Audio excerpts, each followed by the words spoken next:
4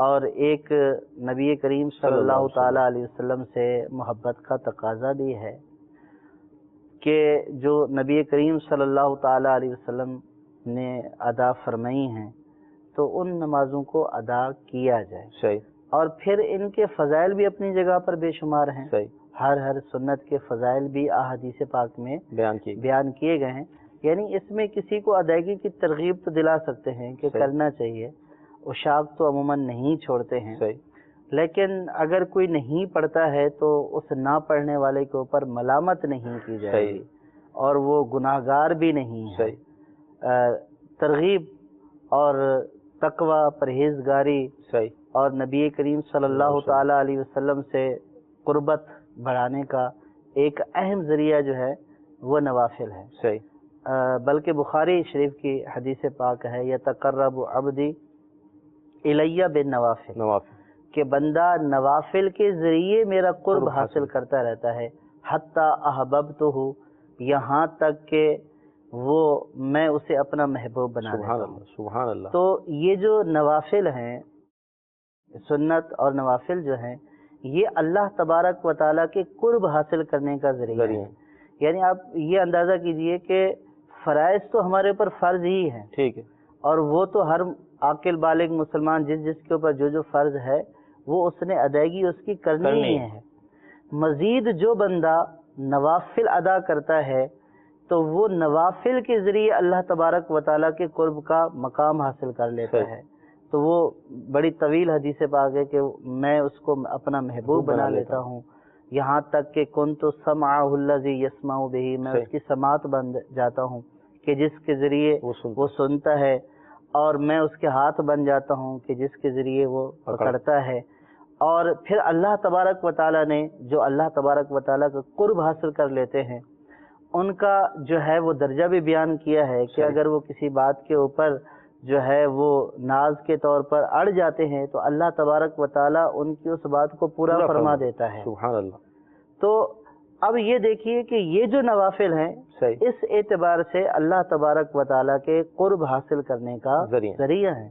تو بندے کو چاہیے کہ اب ایک دنیاوی مثال اگر ہم لے لیں کہ اگر کوئی دنیاوی طور پر بڑا آدمی ہے تو اس کے قرب حاصل کرنے کا ہم ذرائع ڈھونڈتے رہتے ہیں. صحیح بات. بہت یار اس سے کیسے قریب ہو جائے نا، اس کی مجلس میں کیسے بیٹھے ہیں، یار اس سے بات چیت کیسے نصیب ہو، اور ایک اس کو بھی پتا چلے کہ بھئی ہاں میں اس کا چاہنے والا ہوں. یہ تو ایک دنیاوی بندے کی مثال ہے کہ جس سے ملنے کے لیے، جس کے پاس بیٹھنے کے لیے ہم ذرائع تلاش کرتے ہیں. بعض اوقات اس کے جاننے والے کے ساتھ جاتے ہیں، وہ تعارف کرا دیتا ہے تو خوشی کی انتہا نہیں رہتی کہ ہاں میرا تعارف ہو گیا. تو بلا تشبیہ و تمثیل اب جو اللہ تبارک و تعالیٰ نے اپنی ذات کے لیے قرب حاصل کرنے کا ایک ذریعہ بیان کر دیا ہے وہ نوافل ہے. سبحان اللہ. تو اللہ تبارک و تعالیٰ کے قرب حاصل کرنے کا ذریعہ یہ سنن اور نوافل ہے. اور یہ اللہ تبارک و تعالیٰ نے، یہ حدیث قدسی ہے، تو اللہ تبارک و تعالیٰ نے یہ ہم جیسے گناہ گاروں کے لیے بیان کر دیا کہ میرا قرب اس طریقے سے حاصل کیا جا سکتا ہے.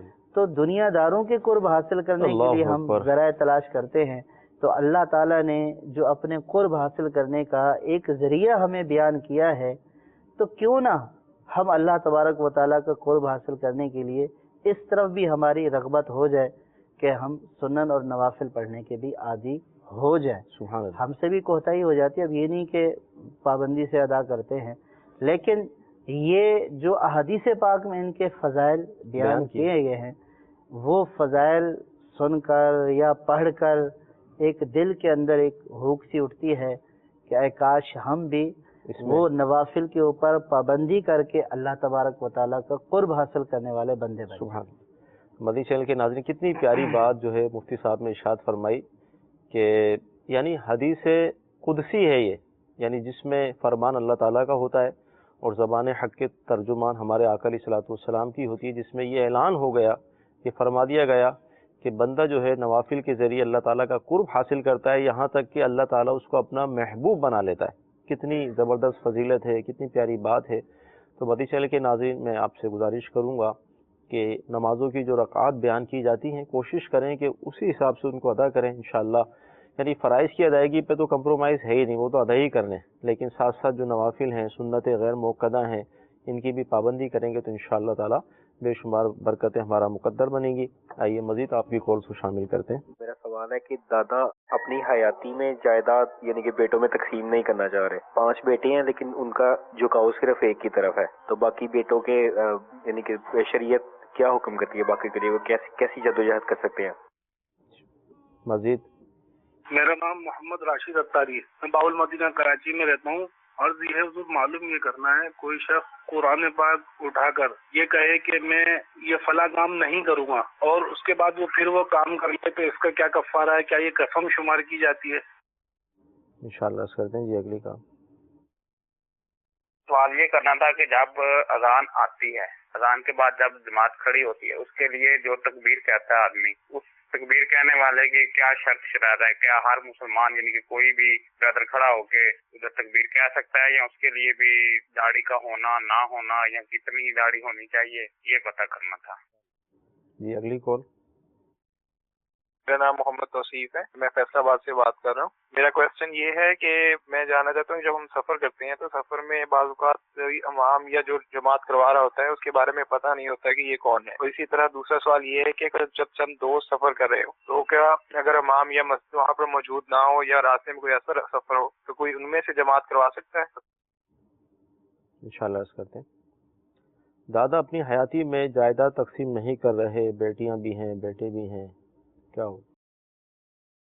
دادا کی جائیداد ہے، دادا اس کے مالک ہیں، صحیح. ان کی مرضی ہے کہ وہ تقسیم کریں یا نہ کریں. صحیح. اب اگر وہ ایک کی طرف مائل ہیں تو مائل ہونے کی وجوہات بھی ہوتی ہیں. اب صحیح. ایک ہی فرما بردار ہیں، باقی ان کی بات ہی کوئی نہیں پوچھتا، صحیح. تو ظاہر ہے کہ ایک ہی کی طرف مائل ہوں گے. لیکن یعنی شریعت کا ضابطہ یہ ہے کہ جو شخص اپنی زندگی میں اپنی چیزوں کا مالک ہے، شریعت نے اس کے اوپر لازم نہیں کیا کہ وہ بیٹے بیٹوں میں جو ہے وہ زندگی میں تقسیم کر کے دے دے، چاہے تقسیم کرے چاہے تقسیم نہ کرے. صحیح. لیکن یہ بھی بیان فرمایا کہ اگر وہ تقسیم کرنا چاہتا ہے صحیح. تو اپنے بیٹے اور بیٹیوں میں برابری اختیار کرے. صحیح. کسی کو محروم کرنے کی نیت سے کسی ایک کو دے دینا یہ اللہ تبارک و تعالیٰ کی بارگاہ میں پکڑ کا سبب بن سکتا ہے. ٹھیک. تو اس لیے اگر دینا ہے تو بہت ساروں کو محروم کر کے ایک کو دے دینا یہ بھی آخرت کی پکڑ کا ذریعہ ہے. صحیح. اور نہیں دینا تو نہ دینے کے اوپر تو کوئی سوال ہو ہی نہیں سکتا. صحیح. کہ جب وہ مالک ہے، مالک کو اپنی چیزوں میں اختیار ہے، جس کو چاہے دے نہ دے. صحیح. اور نہیں دے رہے اچھی بات ہے، اور آپ جیسا کہ سائل یہ کہہ بھی رہے ہیں کہ ایک کی طرف مائل ہیں، نہیں دے رہے اگرچہ ایک کی طرف مائل ہیں، اگر اسی حالت میں ان کا انتقال ہو جاتا ہے تو جو شریعت نے حصہ لازم کیا ہے وہ سب کو مل جائے گا. صحیح. اور پھر حصے کا طلبگار بھی نہیں ہونا چاہیے. صحیح. کہ بھئی یعنی کہ یہ ایک طرح کا سوال بھی ہے. صحیح. آپ ایسا کیوں سوال کر رہے ہیں؟ اگر آپ سے یعنی کہ دادا اپنے بچوں کو بولے کہ بھئی جس طرح آپ مجھ سے اپنا حصہ طلب کر رہے ہو، شرعی اعتبار سے اپنے آپ کو میرا وارث سمجھتے ہو، تو شریعت نے تو مجھے بھی آپ کا وارث کیا ہے. باپ بھی تو بیٹوں کا وارث ہوتا ہے. صحیح.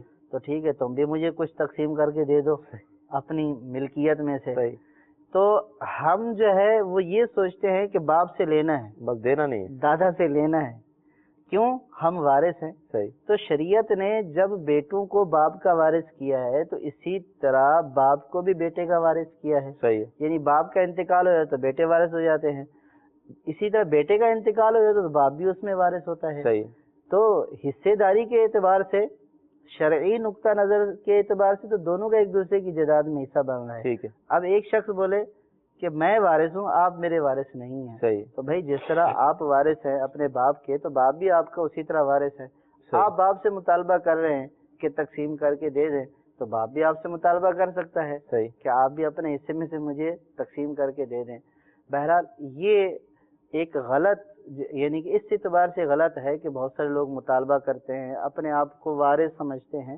وراثت کا تعلق موت کے بعد ہوتا ہے. صحیح. کسی کی زندگی میں کوئی وراثت نہیں ہوتی ہے، وہی اس کا مالک ہوتا ہے. تو اس کو مجبوری نہ کریں آپ کہ وہ اس بات کے اوپر مجبور ہو جائے کہ ان کو تو میری جو ہے وہ جائیداد سے لالچ ہے اور یہ میرا لائق اور فرما بردار بیٹا ہے، اس نے کبھی مطالبہ ہی نہیں کیا. تو اس طرح کے مطالبے کرنے بھی نہیں چاہیے. اور اگر دادا نہیں کر رہے تو دادا کے اوپر کوئی گناہ بھی نہیں ہے. اور ہاں اگر دادا اپنے بیٹوں میں تقسیم کریں گے تو جو شرعی احکام ہیں ان کو دادا کو بھی مد نظر رکھنا پڑے گا. تو یہاں پر ایک سوال ذہن میں آ رہا تھا کہ جو بیٹا خدمت کرتا ہے نا، بعض اوقات اس کی طرف دوسرے بدگمانی کا شکار ہو جاتے ہیں کہ دیکھو یار یہ کیسی خدمت کر رہا ہے، اس کا چکر یہی ہے کہ یہ مال اس کو لینا ہے. تو اصل میں جو محروم ہے تو پھر وہ محروم ہی ہے نا. یعنی ایک تو وہ والدین کی خدمت سے محروم ہے، یعنی کہ ایک محرومی تو یہ ہوگی. دوسری محرومی ان کے حصے میں یہ آئی ہے کہ وہ خدمت کرنے والے کے بارے میں بدگمانیاں کر کے اپنے نامہ اعمال میں گناہ لکھوا رہے ہیں. تو اب وہی محروم پھر محروم ہی رہتا ہے. اب وہ تہمت بھی لگائیں گے، بہت کچھ کریں گے.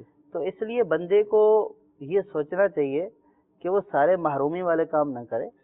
کچھ اللہ تبارک و تعالیٰ کی رحمت سے اور جو اللہ تبارک و تعالیٰ نے ہمارے والدین کے ہمارے اوپر حقوق بڑوں کے فرض کیے ہیں، لازم کیے ہیں ہمارے اوپر کہ بچے بڑوں کی خدمت کریں، والدین کی خدمت کریں. تو ان سے حسد کرنے کی بجائے اور ان کے اوپر یہ تہمت لگانے کی بجائے جناب یہ تو اس لیے کر رہے ہیں کہ تاکہ ان کو یہ مل جائے، اب آپ بھی لگ جائیں. اگر اس کو مل جائے گا تو آپ کو بھی مل جائے گا. تو اس لیے بالکل محروموں کی طرف نہیں جانا چاہیے، بلکہ اس کے اوپر جو ہے وہ رش کی نظر سے دیکھنا چاہیے کہ یہ بہت اچھا ہے، یہ بھی اسی دنیا میں رہتا ہے، ہمارا بھائی ہے، ایک ہی ماں باپ کی اولاد ہے. اللہ تبارک و تعالیٰ نے اس کو یہ فضیلت بخشی ہے، اس کو یہ سعادت بخشی ہے. تو اس کے اوپر رش کرنا چاہیے، حسد نہیں کرنا چاہیے، تہمتیں نہیں لگانی چاہیے، آگے بڑھ کر خدمت کرنی چاہیے. ٹھیک ہے. قرآن مجید اٹھا کر یہ کہا کہ یہ کام نہیں کروں گا، پھر کر لیا، تو اب ایک تو قرآن کے حوالے سے بتائیں ادب احترام اس کا کیا ہے، پھر کیا یہ قسم بھی ہے؟ قسم تو نہیں ہے. قرآن پاک کو صرف اٹھا کر کوئی بات یہ کہنا کہ میں ایسا نہیں کروں گا، یہ جو ہے وہ قسم تو نہیں ہے. ٹھیک. قسم کے لیے قسم کے الفاظ کا ہونا ضروری ہے. لیکن عموماً جو قرآن پاک کو اٹھایا جاتا ہے یہ اعتبار دلانے کے لیے، دوسرے کو یقین دلانے کے لیے جو ہے وہ کیا جاتا ہے. تو اب اگر قرآن پاک اٹھایا ہے اور وہ کام کرنا جائز بھی ہے تو اس کی اٹھانے کی لاج رکھے اور اس کو پورا کرے. اور پھر بعض صورتوں میں یہ وعدہ بھی ہو سکتا ہے، اس اعتبار سے بھی جو ہے وہ حکم آ جائے اگر یہ وعدہ ہے تو. لیکن بہرحال یوں اٹھا کر بولنا کہ میں ایسا کروں گا تو یہ شرعی قسم نہیں ہوتی ہے جب تک کہ قسم کے الفاظ نہ ہوں. ٹھیک ہے. اذان جس طرح کہی جاتی ہے پھر اس کے بعد جماعت کھڑی ہوتی ہے تو مکبر جو تکبیر پڑھتا ہے تو کیا اس کے لیے کچھ شرائط ہیں یا جس کا دل چاہے آ کے تکبیر پڑھ لے؟ اصل تو یہی ہے کہ اقامت بھی منصب ہے، مرتبہ ہے. جس طرح مؤذنی یا امامت یہ بھی منصب اور مرتبہ ہے. اور اس کے لیے اہلیت شرط ہے کہ وہ فاسق و فاجر نہ ہو. تو اسی طرح یہ اقامت عموماً تو مؤذن ہی کہتے ہیں. اب مؤذن جس طرح نیک صالح فاسق و فاجر نہ ہو، اوقات کا لحاظ رکھنے والا ہو اور جو شرائط ہیں اس کی وہ جس طرح مؤذن میں پائی جائیں گی اسی طرح مکبر کے اندر بھی وہی پائی جائیں گی. ٹھیک ہے. اقامت بھی وہی کہے گا. ایسا نہیں ہے کہ مؤذن کے لیے تو جو ہے وہ داڑھی والا ہونا شرط ہے اور اقامت داڑھی منڈا بھی کہہ دے گا. ایسا نہیں ہے. اس کے لیے بھی وہی شرائط ہیں جو ساری مؤذن کے لیے شرائط ہیں. ٹھیک ہے. سفر میں جب ہم سفر کرتے ہیں تو بعض اوقات بس اسٹاپس ہیں یا ریلوے اسٹیشن اس طرح کے آتے ہیں تو وہاں پر جماعتیں نمازیں ہو رہی ہیں تو امام کے بارے میں پتہ نہیں ہے کہ بھئی امام شرائط والا ہے یا نہیں ہے، تو اب کیا ہم نماز پڑھ لیں؟ ایک تو یہ، دوسرا یہ کہ بہت سارے دوست ساتھ سفر کر رہے ہیں تو اب کسی کو اپنا امام بنا سکتے ہیں نماز کے لیے؟ جب سفر کر رہے ہوتے ہیں عموماً لوگ تو عموماً اس بات کا لحاظ نہیں رکھتے کہ امام جامع شرائط ہے یا نہیں. ہوتا یہ ہے کہ جیسے اسٹیشن پہ اترے آگے کوئی کھڑا ہو گیا تو پیچھے لوگوں نے صف باندھ لی. تو اب اگر ان کے پاس جو ہے وہ جب ان کو اس بات کا علم نہیں ہے یا اس بات کا غالب گمان ہے کہ جامع شرائط امام بھی نہیں ہو سکتا ہے یہ جو آگے جماعت کرانے والا ہے، تو اس صورت میں یہ اپنی علیحدہ پڑھیں. صحیح. اور دوسرا یہ کہ اگر دوست ہیں ان کے ساتھ ایسے کہ جو صالح امامت ہیں، امامت کی شرائط ان کے اندر پائی جا رہی ہے، امام بننے کے اہل ہیں، تو ان کو امام بنایا جائے. صحیح. تو ان کے پیچھے نماز ادا کی جائے. اور امام کے حوالے سے اگر اطمینان نہیں ہے کہ بھئی یہ شرائط جامع شرائط ہے بھی یا نہیں، اس تذبذب کا شکار ہے، تو جماعت سفر کی حالت میں تو اس کے اوپر ویسے ہی واجب نہیں ہے. صحیح. تو کسی جامع شرائط امام کے پیچھے ہی نماز ادا کرے. اب پتہ چلا کہ نماز ادا کی، پتہ چلا کہ جو ہے وہ اس کی قرات ہی درست نہیں ہے. صحیح. جس کو آگے امام بنا دیا صحیح. اس کا تلفظ ہی درست نہیں ہے. صحیح. اس کی نماز تو جا ہی رہی ہے، پیچھے جو کھڑے ہوئے ان کی نماز بھی چلے گئی. کیونکہ عموماً لوگ یہ ڈھونڈتے ہیں کہ بھئی داڑھی والا کون ہے. صحیح. اس بات کا لحاظ نہیں کرتے کہ چلو داڑھی تو ایک شرط پوری ہوگی، لیکن داڑھی کے ساتھ کچھ اور بھی شرطیں ہیں. صحیح. تو یوں بعض اوقات جو ہے ایسا ہو جاتا ہے کہ جس سے ایک اہلیت رکھنے والا شخص بھی تذبذب کا شکار ہو جاتا ہے کہ میں پڑھوں یا نہ پڑھوں. صحیح. اگر کوئی ایسا قرینہ واضح ہو گیا جس سے یہ پتہ چل رہا ہے کہ یہ جو ہے وہ جامع شرائط نہیں ہے، صحیح. تو اس کے پیچھے نہیں پڑھیں. صحیح. اور اگر کوئی ایسا قرینہ نہیں ہے، جامع شرائط لگ رہا ہے، تو اس کے پیچھے پڑھنے میں کوئی حرج بھی نہیں ہے. صحیح.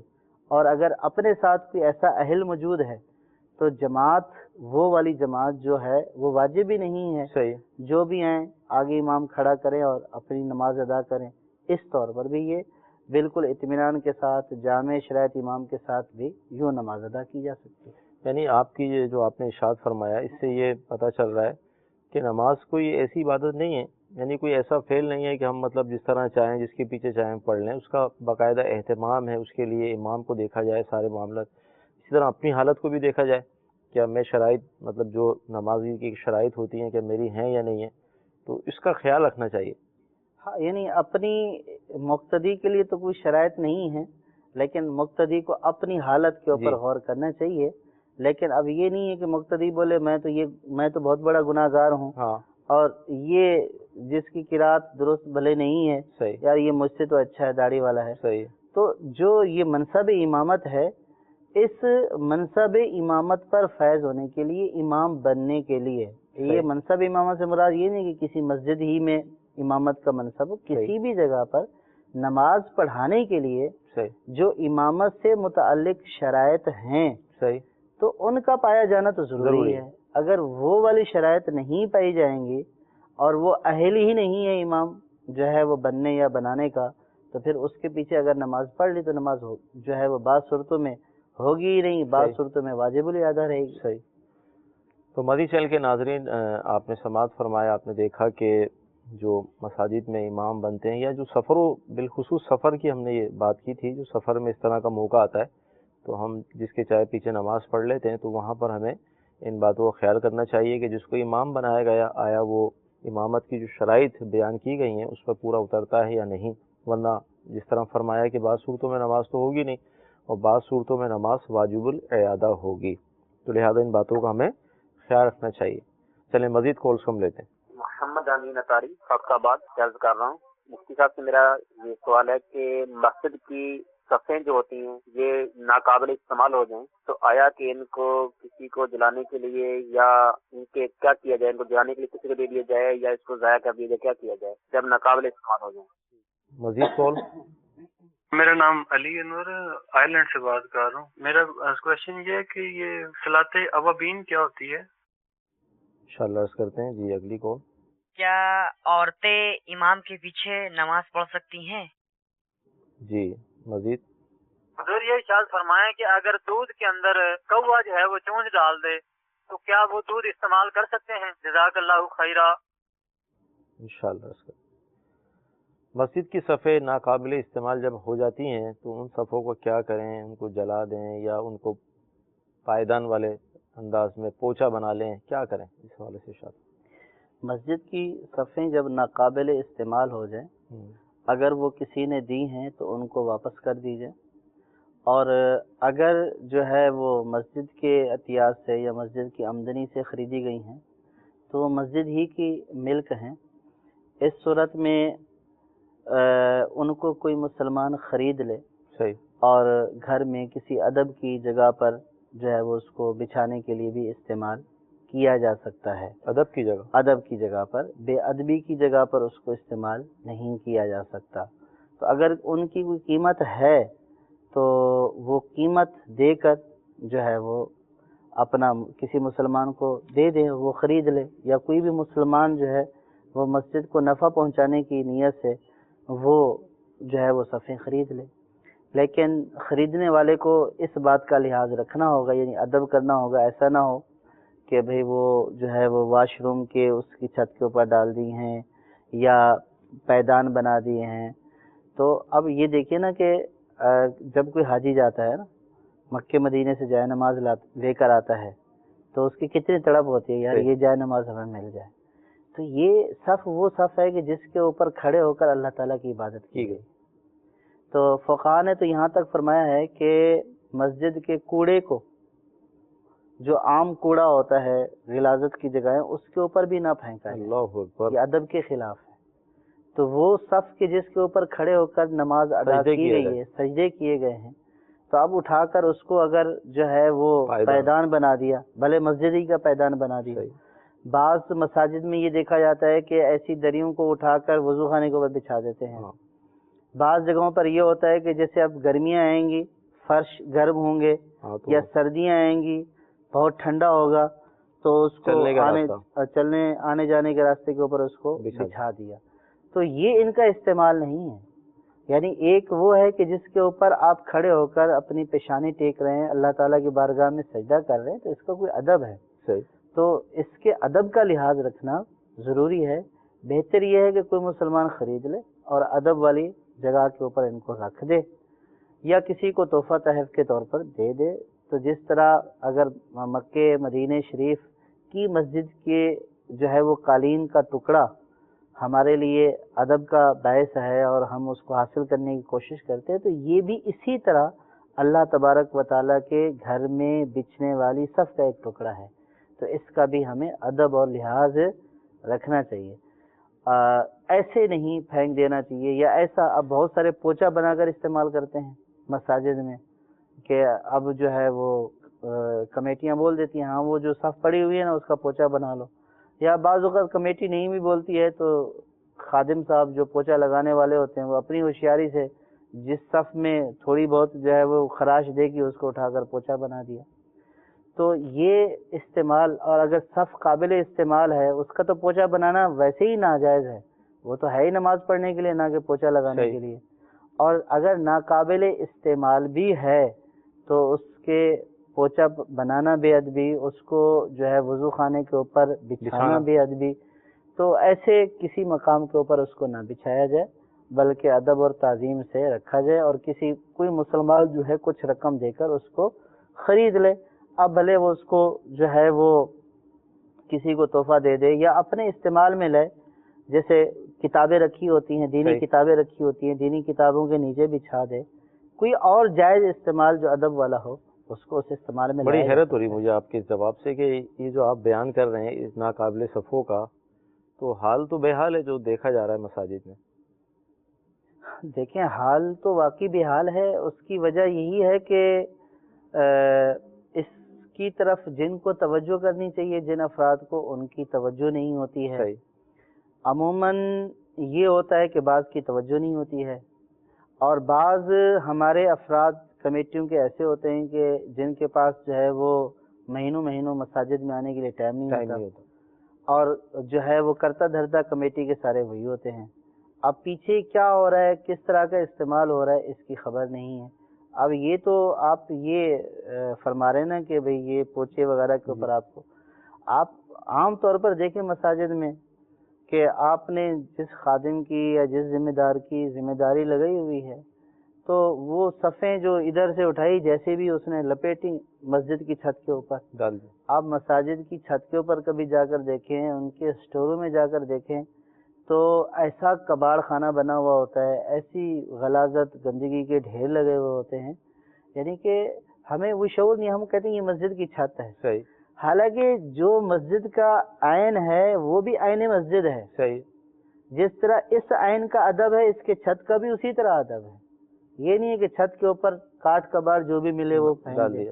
تو وہ نئی نئی صفیں جو ہیں وہ بعض اوقات ایک دفعہ استعمال ہوتی ہیں. قالین جو آتے ہیں وہ بارشوں میں بھیگ جاتے ہیں، ضائع ہو جاتے ہیں. یعنی اس اعتبار سے جو افراد ذمہ دار ہیں ان کو اپنی ذمہ داری نبھانا چاہیے کہ لوگ اگر عطیات دیتے ہیں اللہ تعالیٰ کے راستے میں مسجد میں خرچ کرنے کے لیے تو ان کے عطیات دینے کی بھی قدر کرنی چاہیے اور اس کا مس یوز نہیں کرنا چاہیے. انہوں نے یہ عطیات اس لیے نہیں دیے کہ آپ نئی چیزیں خرید کر مسجد کی چھت کے اوپر پھینک دیں. آپ نئی چیزیں خرید کر جو ہے وہ اسٹور میں رکھیں اور کبھی استعمال نہ کریں اور وہیں پہ رکھے بدبودار ہو جائیں، ان کو کیڑا لگ جائے اور جو ہے وہ گل سڑ جائیں، یا پھر یہ ہے کہ کوئی اس کا پرسان حال نہیں ہوتا. تو اس طرح کے معاملات تو دیکھے جاتے ہیں اور یہ وہاں دیکھے جاتے ہیں جہاں کی جو انتظامیہ ہوتی ہے وہ فعال نہیں ہوتی ہے، جہاں کی انتظامیہ کی اس طرف توجہ نہیں ہوتی ہے، جہاں کی انتظامیہ یہ نہیں سمجھتی ہے کہ شرعی اعتبار سے میرے اوپر ذمہ داری کیا ہے. بس وہ اس بات کو باعث افتخار سمجھتی ہے کہ ہم جمعے کا چندہ تو لے لیتے ہیں، جمع کر لیتے ہیں، میرے اکاؤنٹ کے اوپر ہے، میں صدر ہوں اور میں یہ ہوں میں وہ ہوں. محافل بڑی کا انعقاد بھی کرا دیتے ہیں، ہم چراغاں بھی بہت زیادہ کرا دیتے ہیں. یعنی وہ ان امور کو مسجد کے انتظام سمجھتے ہیں، حالانکہ ان کی حیثیت یعنی کہ بعض اعتبار سے ثانوی ہو جاتی ہے، اور جو مسجد کے چیزوں کی حفاظت ہے اور مسجد کے اموال کی، لوگوں کے دیے ہوئے عطیات کی، وہ ثانوی حیثیت نہیں ہے بلکہ وہ لازم ہو چکی ہے. تو اس لیے جو ذمہ داریاں ہیں ہر فرد کو، خصوصاً جو دینی کسی بھی شعبے سے تعلق رکھتے ہیں، لوگوں کے عطیات لیتے ہیں، ویلفیئرز ہیں، اس طرح کے لوگ ہیں، ان کو یہ سمجھنا چاہیے کہ ہم نے بہت بڑا بوجھ اپنے کندھوں کے اوپر لے لیا ہے اور اس بوجھ کو ہمیں نبھانا ہے. اس کے شرعی تقاضے ہیں، اگر یہ پورے نہیں کریں گے تو کل پھر آخرت میں اللہ نہ کرے کہ رسوائی کا سامنا کرنا پڑ سکتا ہے. اللہ تعالیٰ حفاظت فرمائے ہماری، اور جو باتیں ہم سن رہے ہیں اس پر عمل کی توفیق دے. صلاۃ الاوابین کیا ہے؟ صلاۃ الاوابین یہ مغرب کی نماز کے بعد کے نوافل ہیں. مغرب کی نماز کے بعد 6 نوافل ادا کرنا یہ مستحب ہے. اب وہ چاہے ایک سلام کے ساتھ 6 ادا کیے جائیں، اور افضل یہ ہے کہ ہر 2 رکعت کے بعد جو ہے وہ سلام پھیرے، اور اس میں جو 2 ہیں یہ سنت مؤکدہ ہیں اور باقی جو ہیں وہ صلاۃ الاوابین میں شمار ہوں گی. اور اس کی احادیث پاک میں بہت فضیلت ہے. ارشاد فرمایا نبی اکرم صلی اللہ تعالی علیہ وسلم کے فرمان کا مفہوم ہے کہ جو مغرب کے بعد 6 رکعتیں ادا کرے اور ان کی ادائیگی کے درمیان کوئی بری بات نہ کرے تو اس کو 12 سال کی عبادت کا ثواب ملے گا. ایک اور حدیث پاک میں نبی اکرم نور مجسم شاہ بنی آدم صلی اللہ تعالی علیہ وآلہ وسلم کا یہ فرمان عالی شان ہے کہ جو مغرب کے بعد 6 رکعتیں ادا کرے اللہ تبارک و تعالی اس کے گناہوں کو بخش دیتا ہے، اگرچہ کہ اس کے گناہ سمندر کی جھاگ کے برابر ہوں. تو یہ جو نوافل ہیں یہ نوافل اوابین کے نوافل کہلاتے ہیں. نماز مغرب کے بعد 6 رکعت یہ پڑھنا مستحب ہے. یعنی فرض ادا کیے، اس کے بعد 2 سنت موقدہ، پھر 2 نفل، پھر 2 نفل، تو یہ ٹوٹل 6 ہو جائیں گے. تو یہ اوابین کہلاتے ہیں. مرد امام ہے تو اس کے پیچھے عورتیں نماز پڑھ سکتی ہیں. جمعے میں بھی عورتوں کا جو ہے وہ جماعت کے ساتھ نماز پڑھنا عورتوں پر واجب نہیں ہے، اور عورتوں کے لیے مسجد کی حاضری بھی نہیں ہے. عورتوں کے لیے سب سے بہترین عمل یہ ہے کہ وہ اپنے گھر میں نماز ادا کریں. اور گھر میں بھی حدیث پاک میں یہ فرمایا گیا کہ دالان میں عورت کا نماز پڑھنا یہ اس کے صحن میں پڑھنے سے بہتر ہے. سبحان اللہ. اور فرمایا کہ عورت کا کوٹھڑی میں نماز پڑھنا یہ اس کے دالان میں نماز پڑھنے سے بہتر ہے. یعنی کہ گھر کے اندر کے کمرے میں یہ نماز پڑھے گی اس کے لیے افضل ہے. تو جب شریعت نے عورتوں کے اوپر واجب بھی نہیں کی ہے اور ایسے فتنے فساد کا زمانہ ہے جس سے فقہاء نے عورتوں کو جماعت کے لیے نکلنے سے منع فرمایا ہے۔ صحیح۔ تو اس لیے عورتوں کو چاہیے کہ وہ گھر میں ہی اپنی نماز ادا کریں، اور عورتوں کا خود سے 4-5 کا اس یہ جماعت کرانا بھی جائز نہیں ہے۔ صحیح۔ تو اپنی الگ الگ نماز پڑھیں، جماعت کے ساتھ نماز پڑھنا ان کے اوپر واجب نہیں ہے۔ ٹھیک۔ دودھ کے اندر کوا اگر اپنی چونچ ڈال دے تو اس دودھ کا کیا حکم ہوگا؟ جو شکاری پرندے ہوتے ہیں، چیل، کوا، شکرا، باز، ان کا جو جوٹھا ہے اس کو فقہا نے مکروہ قرار دیا ہے۔ ٹھیک۔ اسی طرح کوے کا جوٹھا بھی مکروہ ہے۔ اگر کوا دودھ کے اندر اپنی چونچ مار دیتا ہے، بشرط یہ کہ اس کے اوپر نجاست نہ لگی ہو، صحیح۔ اگر وہ چونچ مار دیتا ہے تو اس صورت میں وہ دودھ مکروہ ہو جائے گا۔ صحیح۔ اور جو اس طرح کا مکروہ کھانا ہو وہ اغنیا کے لیے مکروہ ہوتا ہے، صحیح۔ اور جو اغنیا نہ ہوں، فقراء ہوں، تو ان کے لیے بلا کراہت کھانا پینا جائز ہوتا ہے۔ ٹھیک۔ مزید کالز کو ہم شامل سلسلہ کرتے ہیں۔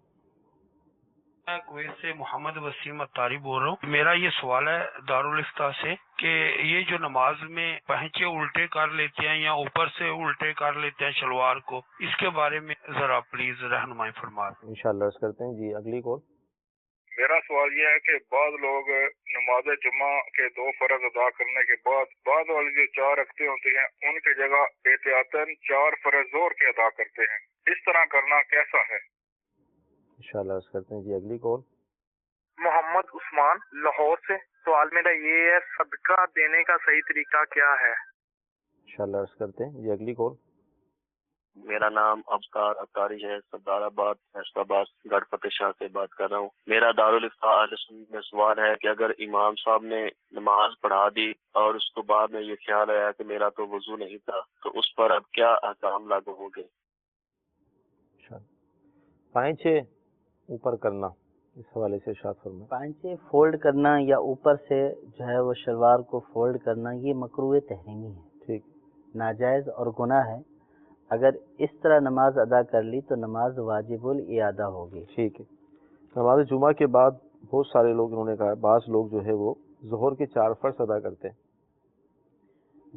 جہاں پہ جمعہ فرض ہے، جہاں جمعہ کی شرائط ہیں وہاں ظہر کی نماز ہے ہی نہیں، وہاں پہ جمعہ ہے، اور وہاں پہ یہ جو 4 فرض ادا کیے جاتے ہیں احتیاطی، تو جب ظہر ہے ہی نہیں، آج ہے ہی جمعہ، تو وہاں پہ یہ احتیاطی ادا کرنے کی کوئی حاجت ہی نہیں ہے۔ تو جہاں پہ جمعے کی شرائط مکمل پائی جا رہی ہیں وہاں پہ جمعے کے 2 فرضوں کے بعد جمعے کی 4 سنتیں ادا کی جائیں گی۔ اور وہ بعض جگہیں ایسی ہیں کہ جہاں پہ ظہر احتیاطی کا حکم ہے وہ بھی عوام کے لیے نہیں، خواص کے لیے ہے۔ تو اس لیے جہاں شہروں میں جمعہ ہوتا ہے تو وہاں پہ بعض لوگوں نے اس طرح کا مسئلہ سنا ہوا ہے، وہ مسئلہ کسی اور کا ہے تو وہ اس کو فٹ کر لیتا ہے ہر کوئی اپنے اوپر کہ بھئی چلو یہ ظہر بھی احتیاطاً پڑھ لو، آج تو ظہر ہے ہی نہیں، صحیح، آج تو جمعہ ہے۔ تو اس لیے جہاں جمعہ کی نماز کی شرعاً قائم کرنے کی اجازت ہے وہاں پہ 2 فرضوں کے بعد 4 سنتیں ادا کی جائیں۔ ٹھیک۔ صدقہ دینے کا صحیح طریقہ ارشاد ہے۔ صدقہ دینے کا صحیح طریقہ تو یہی ہے کہ اولاً تو یہ کہ صدقہ جو ہے وہ افضل وہ ہوتا ہے کہ جس کی لوگوں کو ضرورت اور حاجت ہو۔ صحیح۔ باقی یہ کہ اللہ تعالیٰ کی رضا کے لیے، حصول ثواب کے لیے نیک نیتی کے ساتھ جو بھی چیز اللہ تعالیٰ کے راستے میں خرچ کریں گے وہ صدقہ ہے۔ ٹھیک۔ تو صدقے کے لیے کوئی ایسی خاص کوئی طریقہ نہیں ہے کہ اس طریقے سے دیں گے تو صدقہ ہوگا، اس طریقے سے دیں گے تو صدقہ نہیں ہوگا۔ بس اللہ تعالیٰ کے راستے میں ہم جو بھی صدقہ اور خیرات کرتے ہیں، جو بھی دیتے ہیں، اب لوگ اس میں بھی ہوتے ہیں کہ صدقہ کیا ہوتا ہے، خیرات کیا ہوتا ہے، تو جو بھی اللہ تعالیٰ کے راستے میں دیتے ہیں یہ صدقہ اور خیرات ہے۔ صحیح۔ بس اس بات کا لحاظ رکھیں کہ صدقہ اس کے حقدار کو پہنچے، جو حاجت مند ضرورت مند ہو اس کو پہنچے، اور اس چیز کا کیا جائے کہ جس کی اس کو زیادہ ضرورت ہے۔ صحیح۔ اس کی ضرورت پوری ہوگی تو اللہ تبارک و تعالیٰ کی خوشنودی اور زیادہ ہوگی، مسلمان خوش ہوگا، اس کی حاجت روائی ہوگی تو اللہ تبارک و تعالیٰ مسلمان کی حاجت روائی اور اس کو خوش کرنے کی برکت سے آپ کی بھی حاجت روائی کر دے گا اور آپ کو بھی انشاءاللہ خوش کر دے گا رب کریم۔ یہاں پر مدنی چینل کے ناظرین کو ہم یہ دعوت پیش کریں گے کہ دعوت اسلامی تبلیغ قرآن و سنت کی عالمگیر غیر سیاسی تحریک ہے. تو دعوت اسلامی نے گھروں کے اندر صدقہ باکس رکھنے کے حوالے سے ایک کام کیا ہے. ایک چھوٹا سا یہ ڈبہ ہوتا ہے جسے آپ اپنے گھروں میں رکھ سکتے ہیں, اور روزانہ مطلب جب آپ کا ذہن بنے تو اس کے اندر آپ 10 روپے 5 روپے مطلب روز کے ڈال سکتے ہیں, اور ہفتہ وار اجتماع میں تشریف لاتے ہیں تو جتنے جمع ہوئے ہفتے میں وہ یہاں پر آ کر دعوت اسلامی کے مدنی مرکز میں جمع کرا دیں, یا یہاں پر جو چندے کی پیٹیاں ہوتی ہیں اس میں آپ ڈال دیں. تو یوں مطلب صدقہ دینا ایک آسان ہو گیا, اور یہ ادا اسی وقت ہوگا کہ جب آپ یہاں جمع کرا دیں گے. لیکن یہ کہ آپ کی جیب سے نکل جائے گا, اور ایسا بہت کم ہوتا ہے کہ آدمی صدقہ نکال دے پھر دوبارہ استعمال بھی کر لے اپنے لیے, تو ایسا بہت کم ہوتا ہے. تو لہٰذا یہ ایک سہولت ہے جو دعوت اسلامی نے گھروں کے اندر فراہم کی ہے.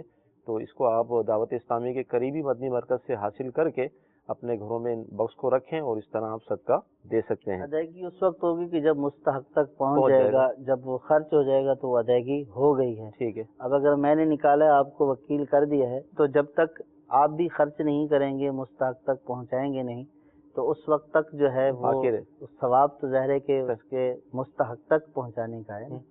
تو اس لیے جو ترغیب آپ نے دلائی ہے, تو وہ صدقہ باکس آپ مطلب مہینے کا انتظار نہیں کریں, ہفتے کے ہفتے ہیں اور یہاں پہ منتقل کریں, اور انشاءاللہ یہاں خرچ ہوتا رہے گا. نیک کاموں میں جو خرچ ہوتا رہے گا آپ کو ثواب ملتا رہے گا. اچھا, جیسے میں نے کہا نا کہ ایسا تو بہت کم ہوتا ہے کہ اپنی ذات کے لیے دوبارہ استعمال کر لیں. اگر بہت ضرورت پڑ گئی اور اپنے لیے وہ استعمال کر لیا نکال کے. جی, اپنے جو صدقہ باکس, جو گھریلو صدقہ باکس کی بات ہو رہی ہے, اب اس میں یہ ہے کہ اگر انہوں نے ہی اپنے ڈالے ہوئے ہیں, صحیح, تو اگر حاجت پڑ گئی ہے, ایسی ضرورت پڑ گئی ہے, صحیح, تو یہ اس کی ملک پر باقی ہیں, یہ ابھی اس کا مالک ہے, تو ان کو استعمال کر لے گا تو کوئی گناہ والی بات نہیں ہے. صحیح. لیکن ایک جو نیت کر چکا ہے اس کو پورا کرنا چاہیے. جو ایک خیر کی نیت کر چکا ہے اس کی تکمیل ہونی چاہیے. صحیح. اچھا, بعض اوقات یہ چیز بھی بندے کو وسوسہ دلاتی ہے, اور اچھے خاصے وسوسے کا شکار ہوتا ہے. میں نے اس جیب میں رکھا تھا, صحیح, اور وہ میں نے یوں کر دیا. صحیح. تو بھائی جب آپ وسوسے کا شکار ہوتے ہیں, جو اس جیب میں رکھا تھا اس کو ہاتھ ہی نہیں لگائیں. صحیح. تاکہ آپ کو وہ وسوسہ آئے ہی نہیں.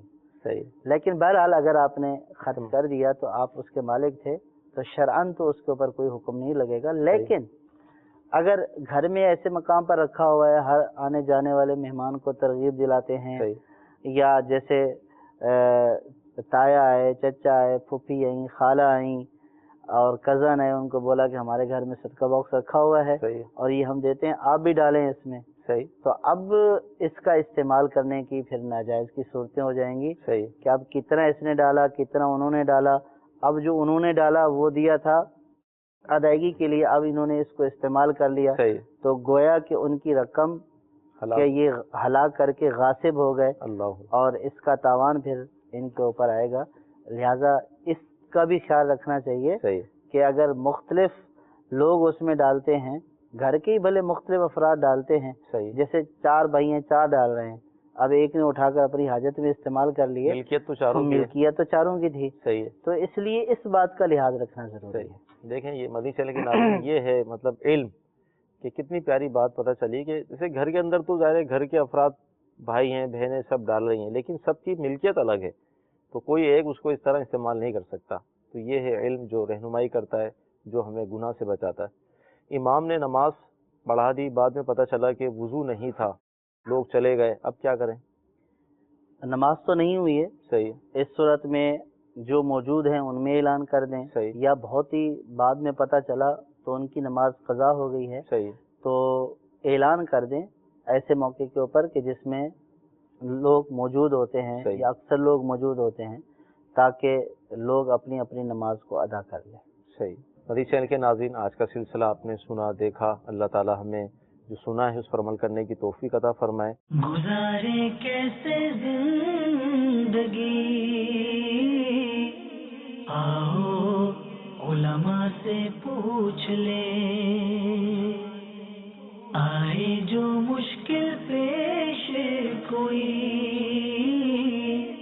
آؤ علماء سے پوچھ لیں.